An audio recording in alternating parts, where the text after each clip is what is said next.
part of the story. So we talk about the two sides of the coin, reliability and optimization.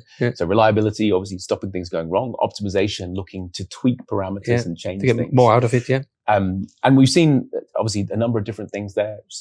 Opportunities to reduce CO2 emissions associated with operating the facilities, but also to drive additional production out of the same pieces of kit.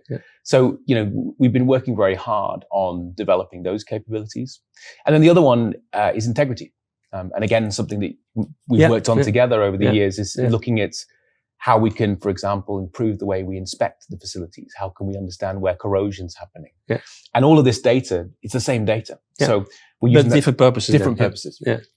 But all driving that control tower analogy, being able to provide that insight back into the operators. But of course, you also will, that also comes, then the digital twin comes into the picture. That's right.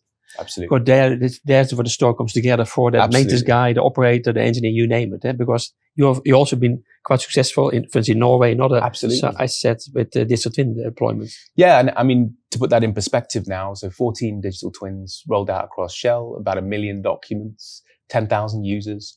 So let me just unpack what we mean by digital twin a bit. I think the first thing to say is that digital twin for us is more than just a system of record. It's becoming a system of engagement. I guess the intent always was with Shell, and also still for me today, it becomes the prime interface for your operators, for your maintenance guy, and because that is the first, it brings the whole store together. Well, and that was always the intent when we brought it in. And you'd be proud. I mean, one of the things that I did recently is I went up to visit Ormen Lange, which is one of our assets in Norway. And when you go into the control room, there's two things. You see the conventional, what's called DCS, data capture system, which is there. From Honeywell, whatever the system is. And then next to that, you have the digital twin. And the operators use both today in parallel within the control room. That's nice. Which is really nice to see, because that was the ultimate vision, which is you have both the controls and the control tower visible in the same environment with the work processes. And that's the big thing. So what we're trying to do is connect the work processes into the twin.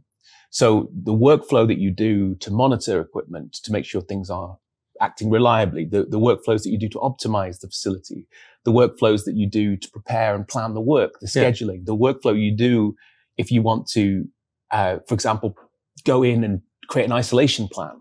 Those things are now all done operationally in the twin. So again, and the twin, so that I guess also that environment, the twin is setting your at set points device, your set points back to your other screen in a way, to your DCS environment. So that's where we want to go.